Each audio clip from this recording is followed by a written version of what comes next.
Hello, and welcome to Christian Art in Rome, 2 Millennia of Beauty and Devotion. My name is Dr. Katie Clark, and on behalf of the patrons of the arts and the Vatican Museums, I'd like to extend a warm welcome to all the patrons joining us, as well as our guests. Thank you for being here today. This lecture series is underwritten and presented thanks to the generosity of the New York, California, and Northwest chapters of the patrons. As a nonprofit organization, the patrons exist to preserve, protect, and restore the vast and unique treasures housed in the Vatican Museums in Rome.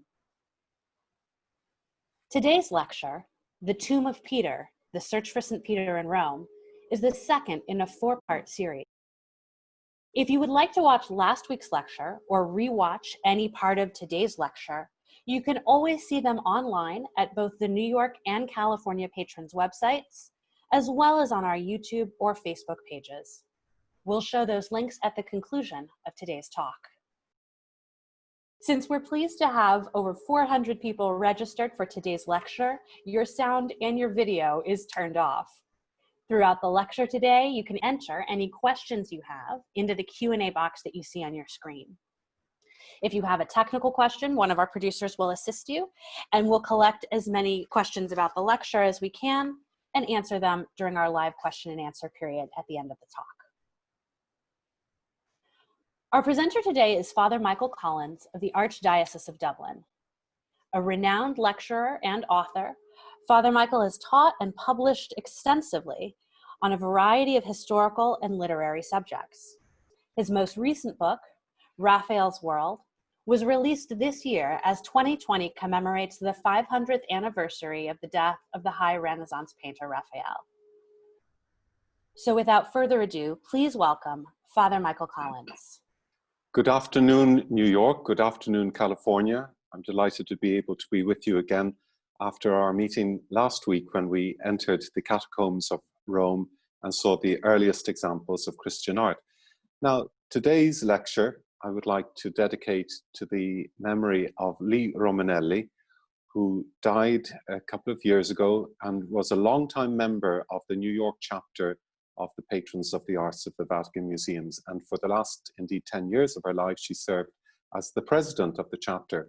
And she was instrumental in arranging for the restoration of the Constantinian room, which was painted by Raphael and his studio just 500 years ago at the time of the death of Raphael. And her work has been carried on by the members of the chapter of New York, led by Donna D'Urso, and the board members and the generous patrons of the arts. And indeed, all the chapters across America and across the world who are helping at this rather delicate time of the pandemic, when the great collection, the papal collection of the Vatican Museums, has been closed for a long time. Restoration has been stopped.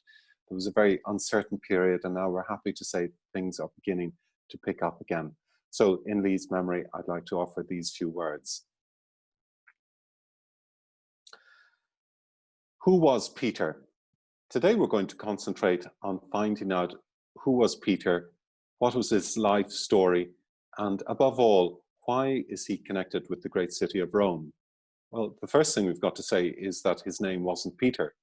His true name, his given name, if you like, was Shimon bar Yonah, Simon, son of Jonah. Many years ago, people didn't have a family name as such. They had a name which was used just to identify them by the father. He was Jewish. He was also a member of the Roman province of Palestine. So therefore, he lived in what we might call today occupied Palestine, occupied territories. First and foremost, he was Jewish. He was a fisherman. He seems to have been quite a successful fisherman. He didn't just have one net and one boat. He seemed to have worked in a co-op of different fishermen who were based around the shores of Galilee. His brother Andrew introduced him to Jesus on one occasion when he came to Peter, finding him on the shore and saying, "Come see, we found the Messiah." A Messiah was a longed-for leader who would liberate the Jewish people from the enslavement of the Romans and also provide them with a lot of other support and spiritual comfort. Well, Peter didn't fully believe this, but he did meet Jesus and the two formed a good, robust friendship. Jesus formed around him a group of 12 very close disciples. These were called apostles later, or missionaries, ambassadors of the new faith. And he is mentioned in the New Testament, mentioned by name or referred to 70 times. And his name always comes as the list of the 12 at the head. So therefore, he was regarded as a key component, an important component in the early story of Jesus. Most importantly, I would say, though, that he was one of the very first witnesses to the resurrection. After Mary of Magdala had met Jesus following his resurrection, John and Peter traveled to the tomb where they believed that they would find the body of Jesus, but they also wanted to verify the extraordinary claim that Mary had made. And they did. Just a few days earlier, on what we call Holy Thursday, Peter had betrayed Jesus, just like Judas had betrayed Jesus when he was asked by a maid who was attending the interrogation of Jesus. She said, "Are you not one of that man's disciples? I recognize your Galilean accent." And 3 times he denied it. And as you know from the gospel stories, at that point, the cock crew and Peter left the scene of Jesus' passion and interrogation in tears. After the resurrection, then, he had the opportunity of meeting Jesus once more, who gave him the chance of repenting. He said, "Peter, do you love me?" "I do." "Are you sure you love me?" "I do." "Are you certain?" "So feed my sheep, look after my flock." And he gave him a new name, Peter. Peter in Greek means kephas. It came through the Aramaic, and it means a rock or a foundation stone. So if you like, he's the man of second chances. And here in this lovely painting, we have a vision of John and Peter racing to the tomb. It was painted by Eugène Ballard, a Swiss artist of the 19th century.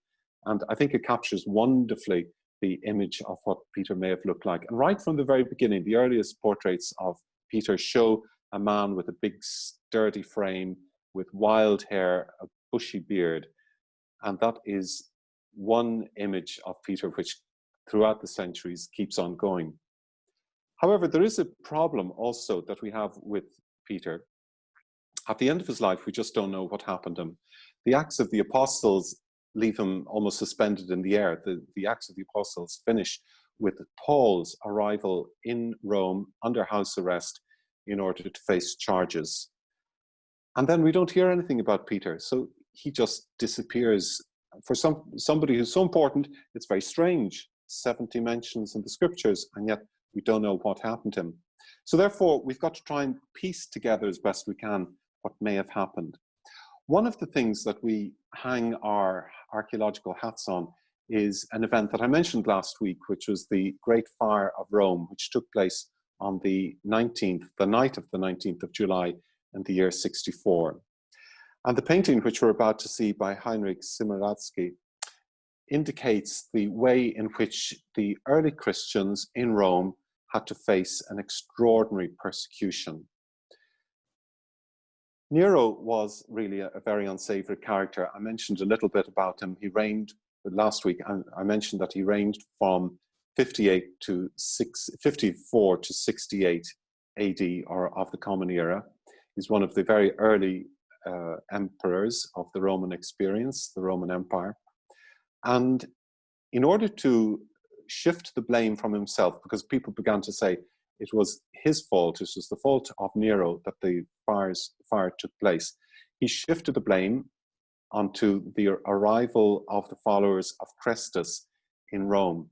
Now, already under his uncle Claudius, we have reference to followers of Christus in the city. So we know around the 40s, there were Jews and Christians in Rome. Nero decided that he would bring these followers of Christus over to the Circus of Caligula, the Circus of Caligula and Nero, as it was called.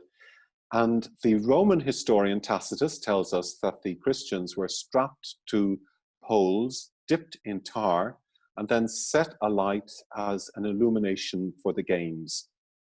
Now, the circus was a hippodrome. It was a place where chariot races took place. And indeed, Tacitus says that Nero drove through the burning corpses singing.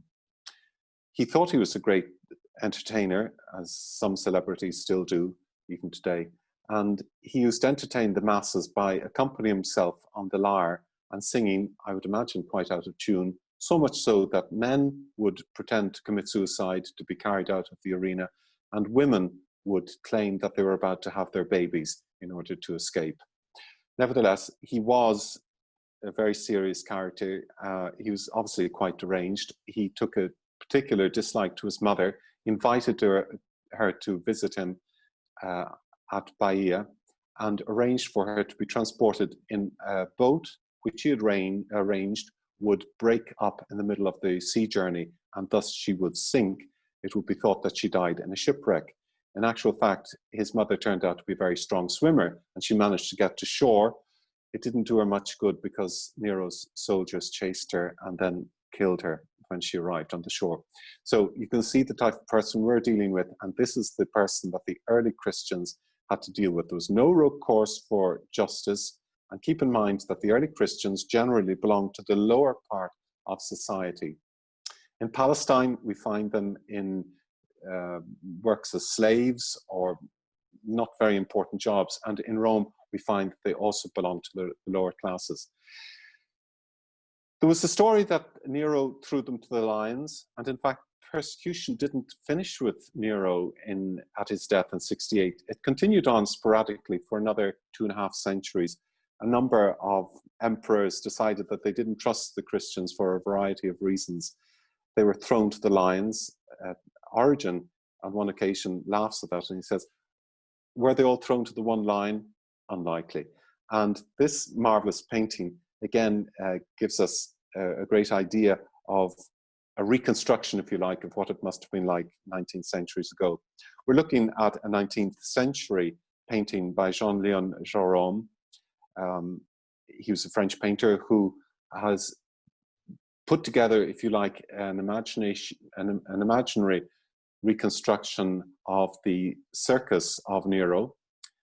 And you see also behind that the Palatine Hill. And it was this Palatine Hill which was destroyed in the fire. That was the origin of the word the palace. It was the imperial residence where Nero resided.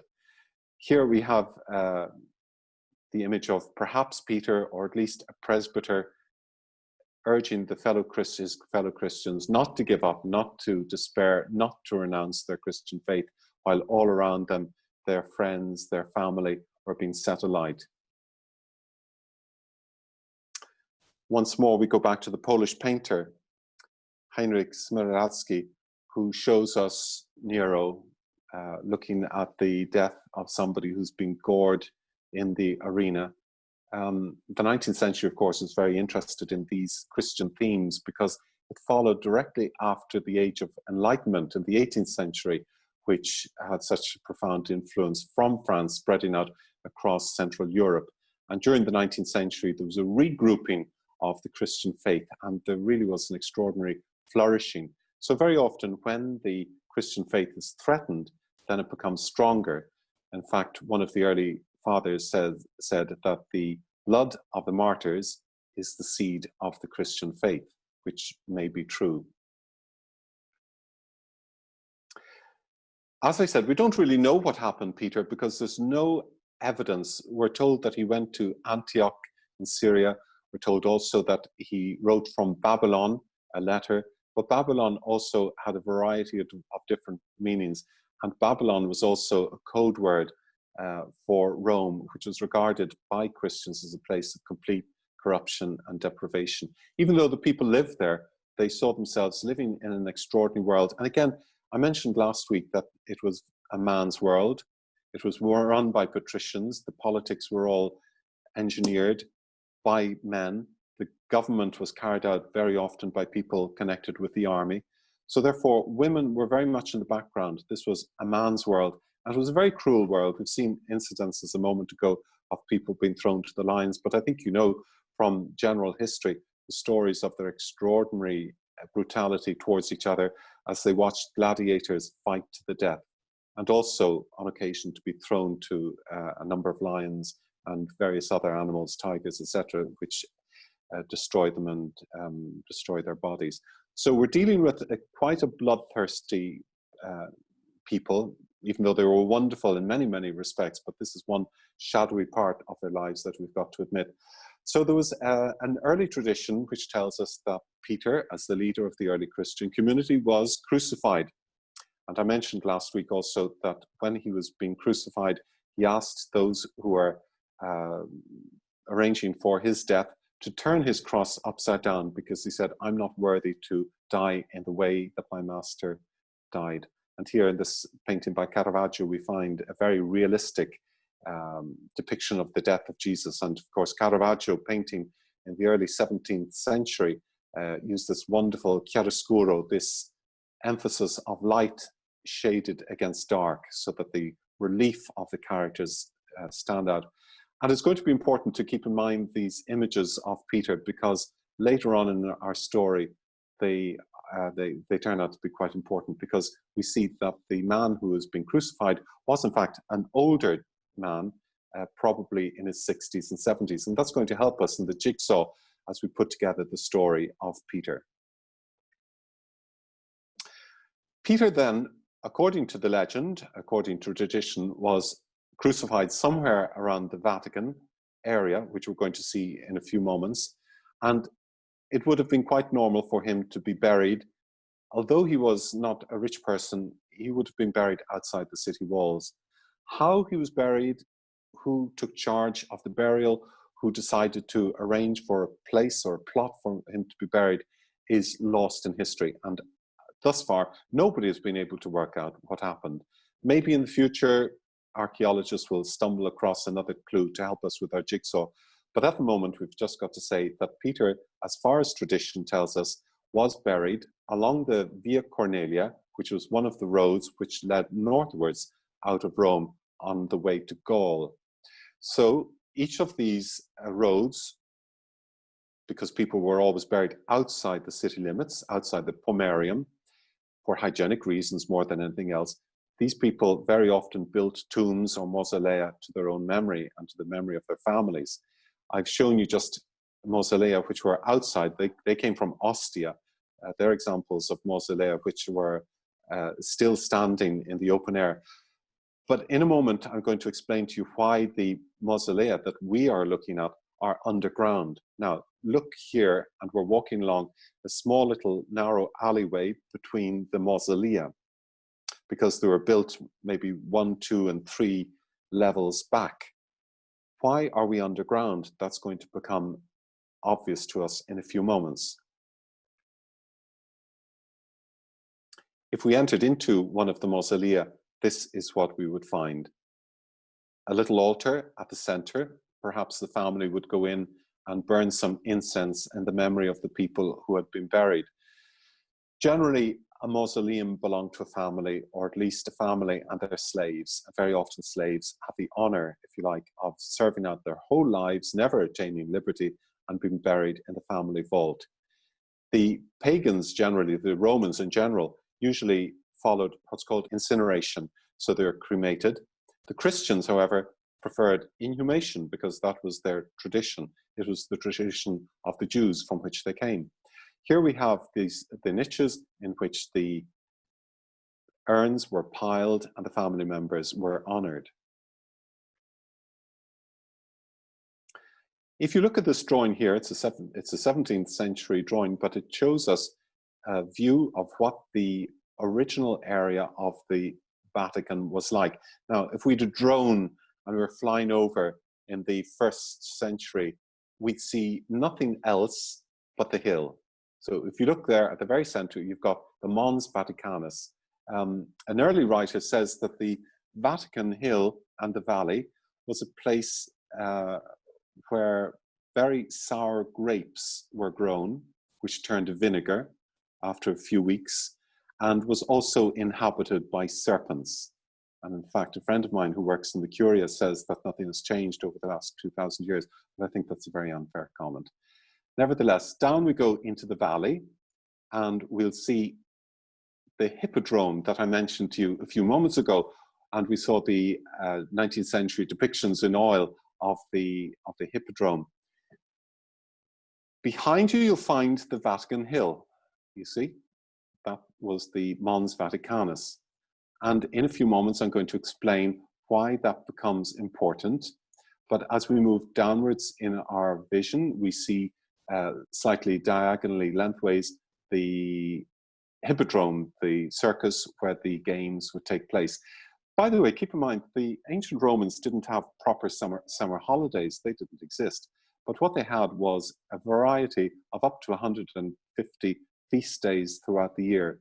So they didn't have a day off as such, but they had days which might be the emperor's birthday or something very important, and they would come together. Sometimes they would have 9 days to celebrate the emperor's birthday, which is something.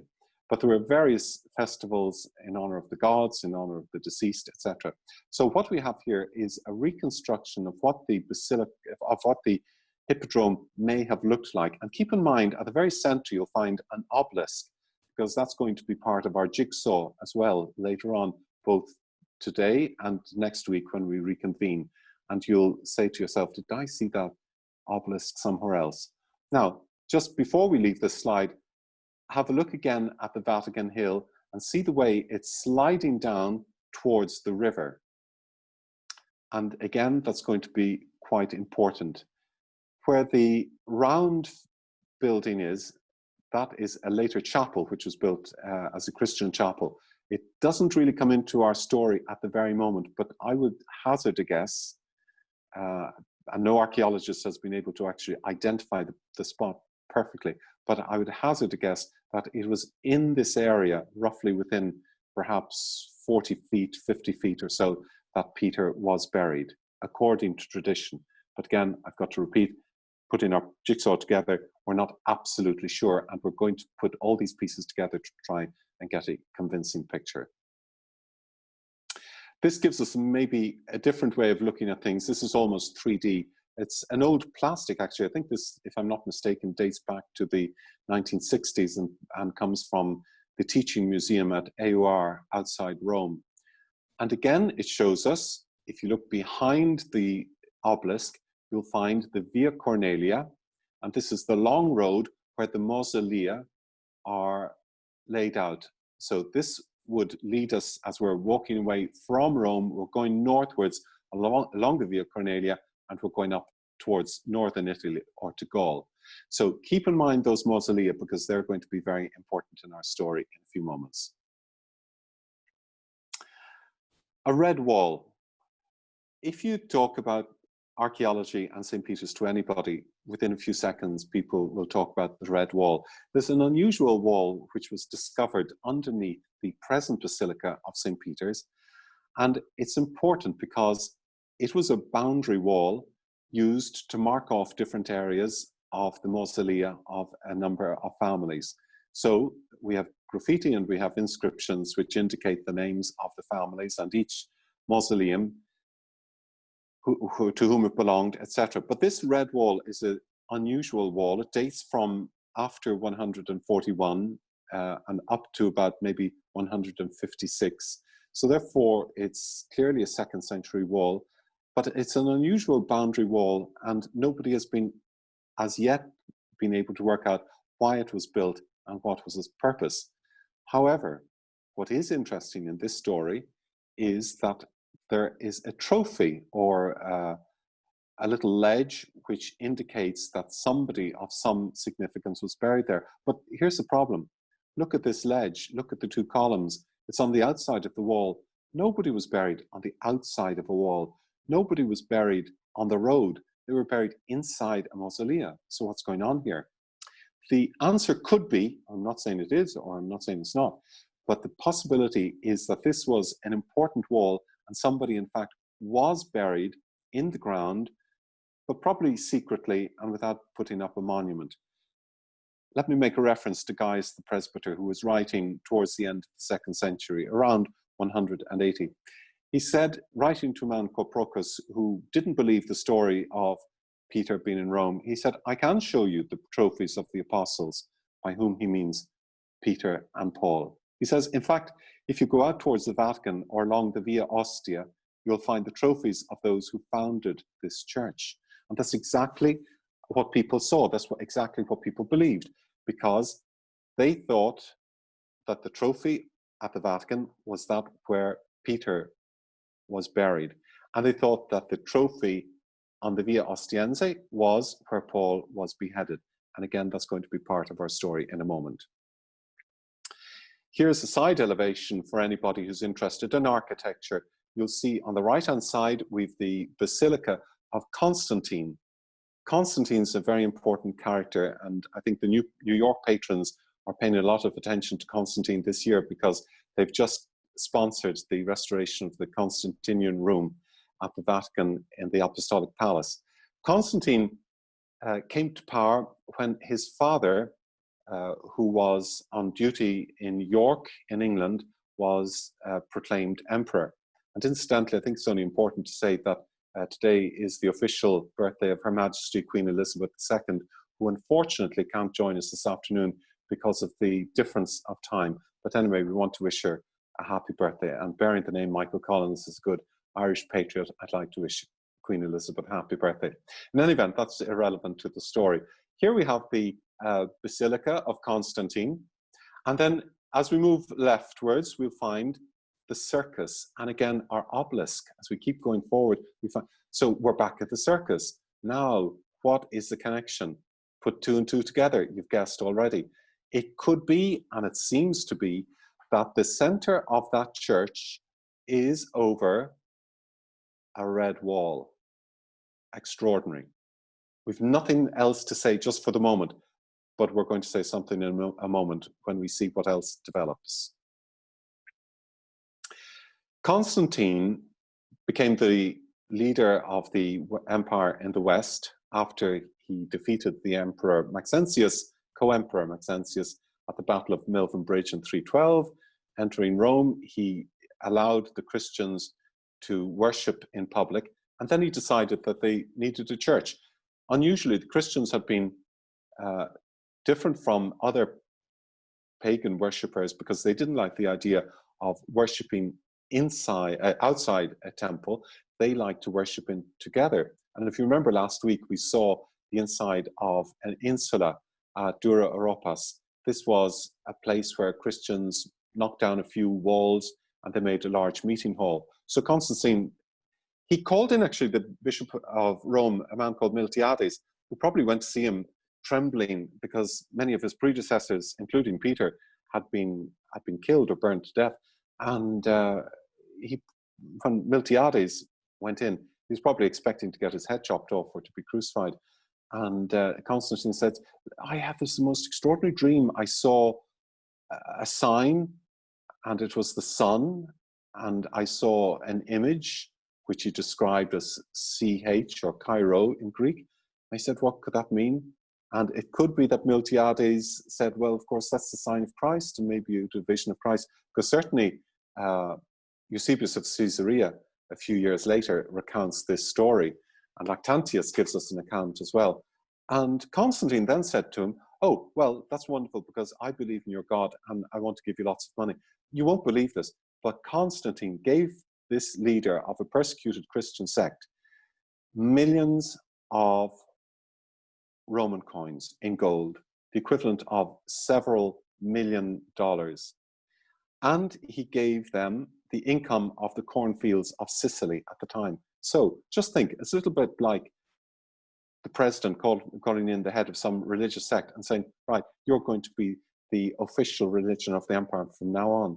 So then they were able to build churches, and Constantine underwrote the building of a number of churches in Rome. The most important, probably dating from about 315 onwards, we don't know the exact dates, but probably from about 315, was the shrine over St. Peter's. And this was called a cemetery church, a cemetery shrine. So Constantine did this in other places where Lawrence had been executed, where Agnes had been killed, a variety of the early Roman saints. But leader, and the most important of all, was Peter. And this is the basilica, which lasted until 1506. Now, we don't know exactly what it looked like, but this 19th century drawing by Henry William Brewer, an English architect and calligrapher. He's given us an idea of what it may have looked like in the mid-15th century, around the 1450s. So keep in mind, and I've mentioned this last week, people are coming from all over what we call Europe, Northern Africa. They're making the pilgrimage to the Shrine of Peter. They've come from little villages. They've never been outside of their area before. Now they arrive in Rome, which is covered still with the great ruins of the wonderful buildings, mosaics, etc. And they suddenly come to this magnificent edifice, which has been built not only by Constantine, but by successive generations of popes who put the money that they earned from Sicily and the capital and the interest of the money which was given not only from the emperor, but from successive emperors, because I mentioned last week as well that by 380, the emperor had declared Christianity to be the official religion of the empire. And by 391, all the temples, all the pagan worship houses have been closed completely and everything had been given over to the Christians. So that's why we're going to see, anytime we visit Rome, we're going to find old columns from temples being reutilized in the building of the new churches. So again, to our side, we've just seen the Circus of Nero and Caligula, and we've seen now the Basilica. And if we look directly in front of us, we'll find the decorated, painted and mosaicked front of St. Peter's Basilica, which is the way that Constantine built it.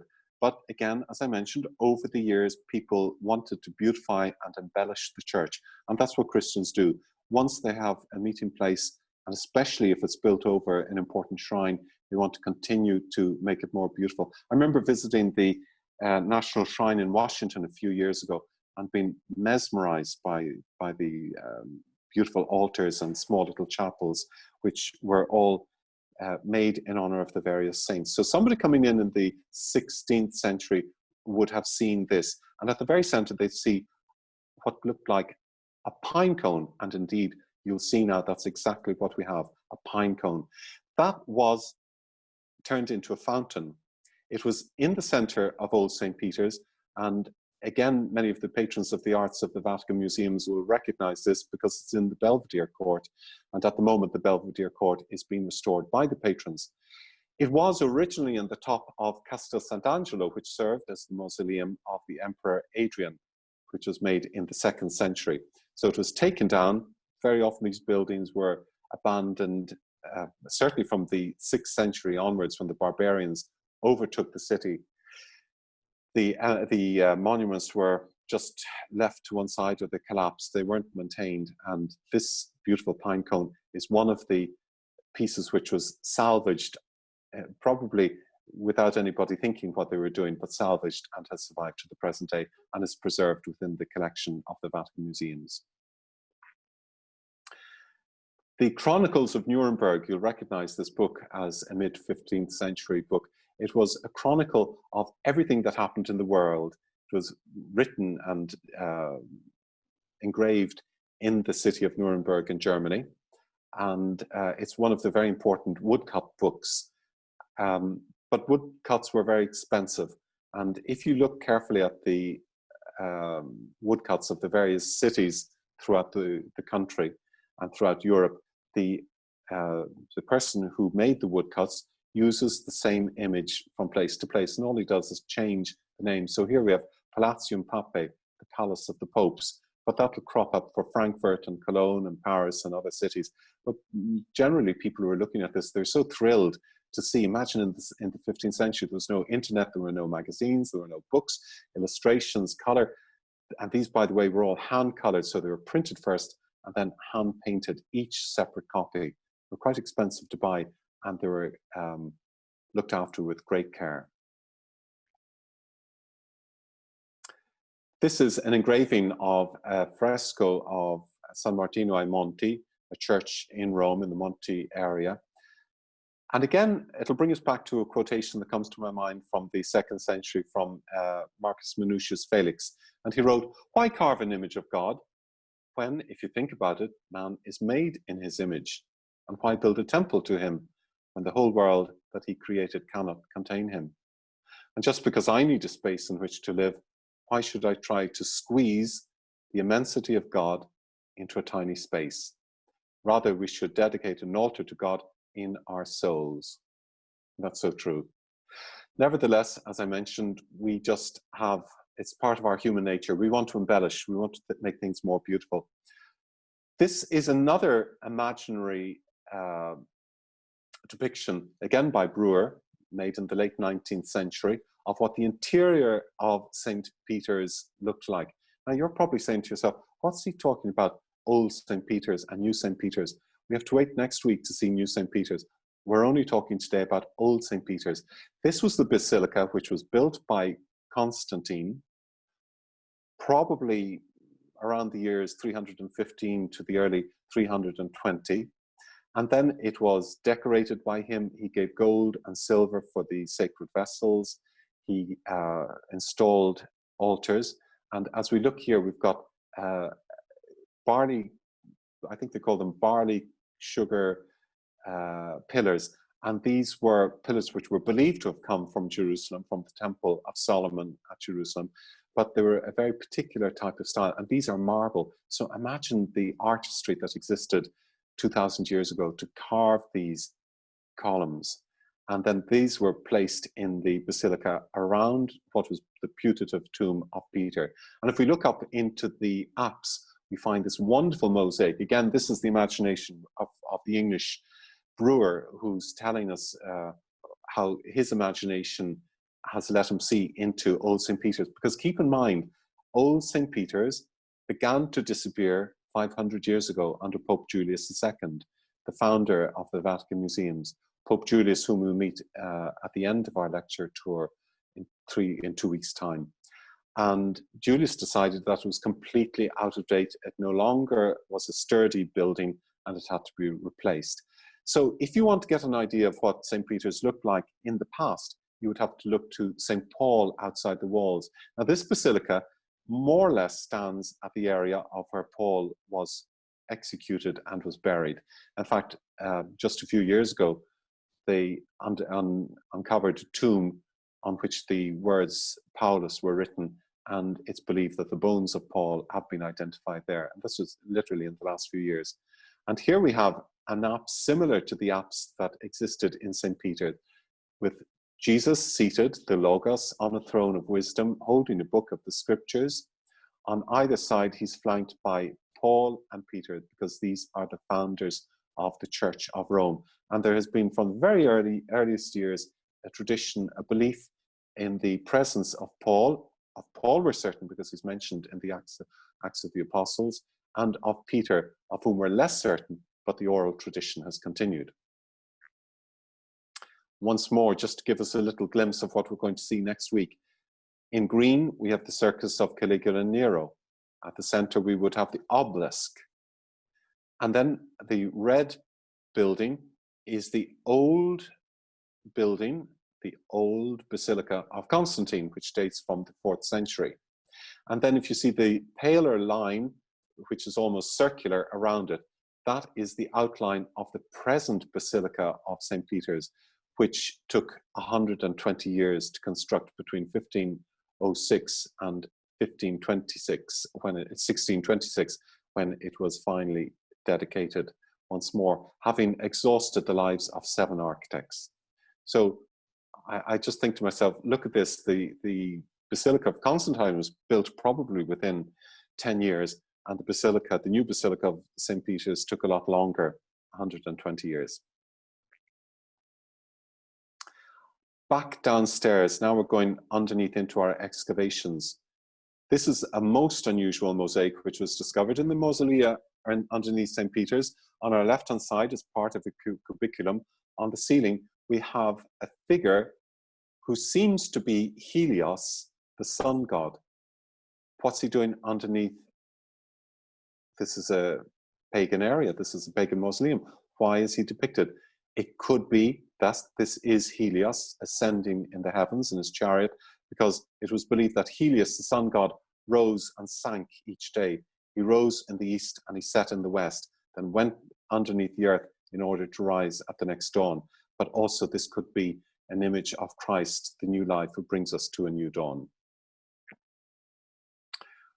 Again, we look at some of the excavations which began as late as the 1930s and into the 1940s, because with the death of Pope Pius XI, who died in 1939, in February of 1939, Pope Pius XII decided to prepare a tomb which was close to the tomb of Peter. And as we see in the portraits of the two popes in a moment, Pius XI had requested that he would be buried near the tomb of Peter. Now that was a difficult thing to do. So when the workmen went down, they had to start unearthing the area. And they had to dig out much of the ground which had been packed in by Constantine. And if you remember, I said about the Mons Vaticanus a few moments ago, and we saw it was above the area of the Hippodrome. Now it was made into a platform. So what Constantine did very cleverly was he got his unemployed soldiers to fill in this mausoleum, and only he, as the Pontifex Maximus, had the permission, had the authority to close a cemetery. And he packed in all the mausolea with clay, and then these had to be unpacked and excavated. And in these next slides, we're going to see pictures of what they unearthed. This isn't by Gianni Versace, but it gives you an idea of where the works of the great Italian artists and fashion designers came from.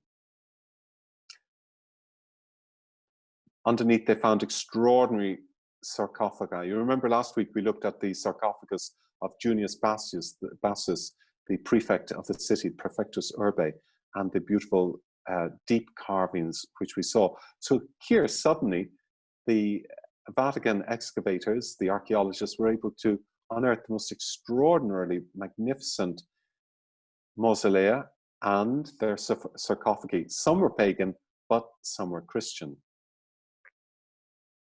So when Pius, who's depicted on the left, when Pius XI died, Pius XII honored his memory, but the difficulty was finding exactly where the tomb of Peter was, because it was always believed it was underneath the high altar. But since Pius XI had left in his will a request that he be buried by the tomb of Peter, that required something to be done. And as the workmen were digging and excavating the area in order to bury the Pope, they came across all what I'm going to show you now. And they reported to the Pope, who's astonished, and he was very interested in art and history and archaeology. So he gave orders for a 10-year dig to be carried out from 1940 until 1950. And here we have a couple of these excavators. I don't know who they are, but these were snapped for Life magazine in the 1940s excavation. So I think they really give a great idea of what it must be like. Look at our friend on the left. He's standing in water, and keep in mind, this area is quite close to the Tiber. So there are a number of rivers which run through the Vatican, and they fill up with water from time to time, the grottos underneath St. Peter's. And our friend on the right-hand side looks to me as if he's about to do away with a couple of pieces, but I'm sure he's only putting them away for good order. A lady on our left-hand side becomes very important in this story of good order because she was a wonderful epigraphist, Margherita Guarducci from Florence. She was born in 1902. She was a very well-known Greek epigrapher, so she would read Greek writings several hundred years old in her sleep almost. And she was called in by Pius XII in order to identify a number of graffiti which were found on the side of this red wall. And she identified, for example, words like Peter Eni, Petrus Enisti, Peter is inside, or Petre ora pro me, Peter, pray for me. And she was given permission by Monsignor Ludwig Kass, a German scholar who was the prefect of the Basilica and in charge of the excavations. She was given permission to go down and excavate in the area, but she was only allowed to look at the epigraphs. She wasn't able to dig or do anything herself. And they discovered that in the area which they thought was probably the tomb of Peter, there were no bones. So she was so disappointed, and she said, well, what happened? Monsignor Kass was no longer available. In fact, he died in 1952, and Pius XII was forced to say in 1950 that he believed, it was a holy year in 1950, he believed that the tomb of Peter had been identified, but he couldn't say anything about the bones. Some years later, Margherita Guarducci claimed that she'd been talking to one of the workmen that we saw photographed a few moments ago. And she asked, were any bones ever found? And he said, well, Signora, yes, by chance, I found some old bones. And Monsignor Cass and myself, we put them away in a depository room. And she said, where are they? And he went off and he collected a few boxes, and he brought boxes. And one of them was a box, bones taken from the wall of the graffiti. And here is the wall of the graffiti I've mentioned before. And inside the shoebox, it was a shoebox, believe it or not, inside were a number of bones.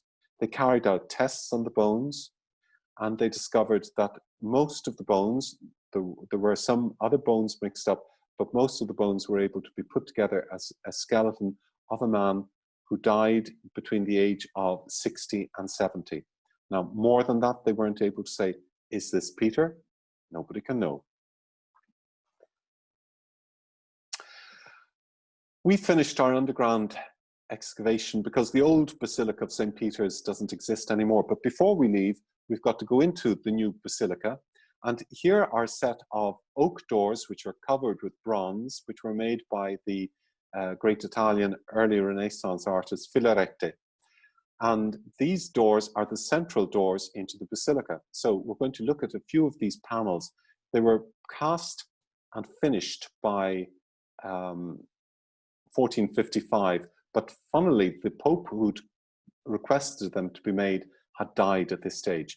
So at the top left panel, we have Jesus seated on a throne. In the next panel, we have Mary, the mother of Christ.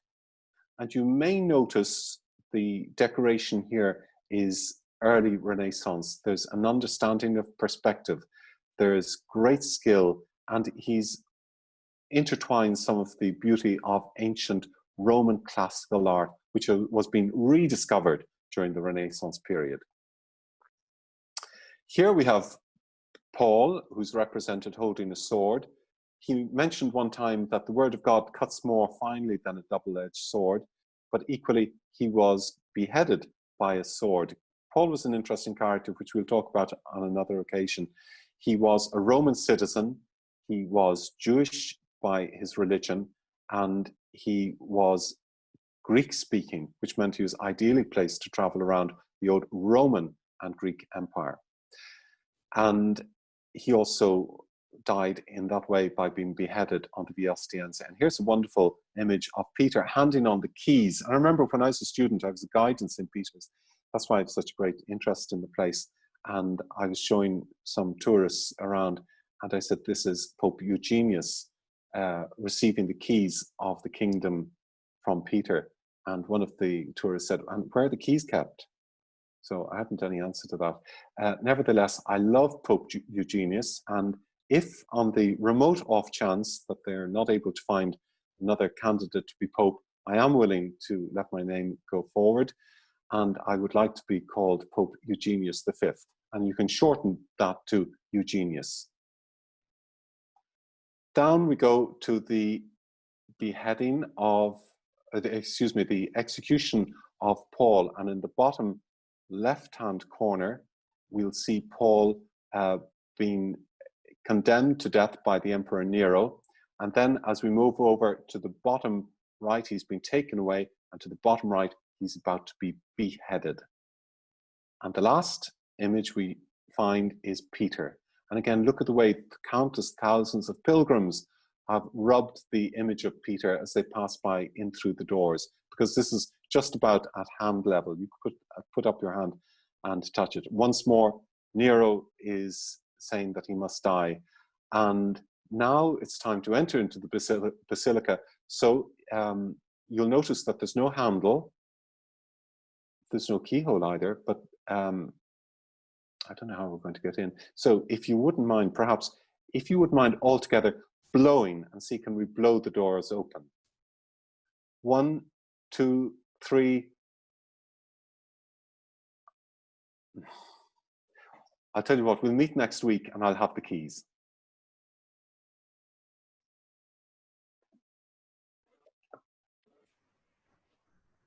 All right, Father, thank you so much. We have a number of questions, so as we go ahead and answer as many as we can. If you've got a question, please go ahead and enter it in the Q&A box, and we'll get to as many of those as we're able to.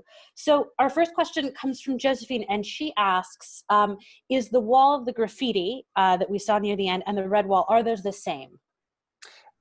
Yes and no, because in fact there's a few walls of graffiti, because all around that area there are different walls, and the graffiti is written from about the 2nd century onwards, both in Greek and in Latin. So we know by the 4th century, when Constantine had built the basilica, nobody was able to get near that red wall. So therefore the graffiti around the red wall and the graffiti walls in the area are only inscribed on from about 145, let's say, until about 315. We've got a question from Robert. He wants to know, were they able to carbon date the bones that perhaps belong to St. Peter? No, they haven't authorized carbon dating. All right, and we have a question Good from question, Leah. though, of course. Coming back a little bit to our discussion last week, wants to know, is it true that the catacombs were built for the Christians' burials because they were persecuted and needed a place to bury their dead without being found? And perhaps related to that, were St. Peter's remains buried in order to hide them? Well, I would say, in answer to the first question, no, it was simply that the Christians were buried in the ground. So they generally, as I mentioned earlier, were poorer people. They didn't have the social status, and they certainly didn't have the monetary income. So that ruled them out of having their own mausolea as such in the early years, certainly. And the catacombs were simply dug into the ground because people wanted to be inhumed, or they wanted to be buried in the soil. And secondly, no, St. Peter's bones, as far as we know, or his remains, were not buried to be hidden. But certainly, if he had died and other people had died during a persecution, it seems that they didn't want to draw attention, or they didn't want it to become a place of pilgrimage. Probably people nevertheless did that. James wants to know, what evidence do we have that Peter was actually the first pope? That's a great question. So it actually brings us to the very difficult problem of what is a pope. A pope comes from the Greek word papa, which means father. So it's not really used until about the 5th century, commonly by the bishops of Rome. And the first title is Bishop of Rome. And you might notice when Pope Benedict XVI was elected, he referred to himself as the Bishop of Rome, as does Pope Francis. He also referred to himself as the Bishop of Rome. So that's the preferred title now. So we can say certainly that Peter was the leader of the Christian group. He was the head, if you like, of that group of 12 apostles, of 12 disciples. They deferred to him, even though he was well able for a row, and he disagreed with Paul and James, the leader of the Christian community at Jerusalem. So it's very difficult for us to use the word the first pope, but we can certainly say he was, if we believe the tradition of Peter, he was certainly the leader in a line of about 265 bishops of Rome, which date from Peter right to Francis. Charles has a question that I think comes right alongside that, and he wants to know, how is it that Rome and not some other place became the center of the Catholic Church? Well, it's a very good question, because I've often thought, why was it not Jerusalem? That was the obvious place. But yet, if you read the Acts of the Apostles, you'll find that the idea was to go out of Jerusalem. The whole thrust of Jesus' idea was missionary. If you remember, his last greeting and last salute to the apostles was, go out to the whole world, baptizing them in the name of the Father, the Son, and the Spirit. So he didn't believe that the Christians who were Jewish, remember all Christians were Jewish, he didn't believe they should stay at home in Palestine, in Jerusalem. He wanted them to go out. And proof of that is Paul, who began the first great missionary journey around present-day Turkey and Greece. So therefore, the whole idea was to move and to offer the Christian message, offer the message of Jesus, put it simply, to as many people as humanly possible. Mike has a question, and he wants to know, is it the case that no paintings or works of art exist that depict the interior of Old St. Peter's? As we saw in that woodcut of San Martino dei Monti, that really is about the only piece that we have, because everything else is imaginary. And some Dutch artists visited Rome in the early 16th century, and they made a lot of sketches of the old St. Peter's being torn down and the new one rising up. And we're going to see those next week when we reconvene. So all I can say is maybe tune in next week. Patricia has a question. She says, when did the image of Peter being crucified upside down first appear? That's a very good question. Not before the 4th century, because there's no images of Peter prior to the 4th century, apart from a few little sketches maybe that you might argue in the catacombs. But as to his death, remember I mentioned last week that persecution and execution and crucifixion were seen as shameful. Jesus had died that way. So therefore, the cross that we saw at Santa Sabina, dating from the mid-4th century last week, that would be one of the earliest depictions of the crucifixion of Jesus. So therefore, understandably, we don't have any depictions of Peter prior to that date. Another question about the martyrdom of St. Peter from Father Joseph. He says, I believe you'd mentioned that we're not entirely sure where St. Peter was martyred. So where does the thinking that he was crucified near the present-day church of San Pietro in Montorio come from? Again, that's an old tradition. It's a medieval tradition. And I think it's largely been discounted. Mind you, if you talk to the guardians of that church, they may take a different view. But I think the weight of tradition is that he was most likely executed in the circus and that he was buried close by. It is possible, of course, that he was buried on the top of the Janiculum Hill and then carried down into the valley to be buried there. But I have to say that I couldn't say, because I've no knowledge, I don't really know which is which. But my gut instinct is to go with the tradition. We have a question from Lorraine about sort of the center of Christianity. So she says, can you clarify, because I thought Byzantium was the center of Christianity until Islam took over? A very good question. But in actual fact, Rome was the spiritual center, if you like, because the bishops of Rome resided in Rome. And that's why the tradition of Peter is so important.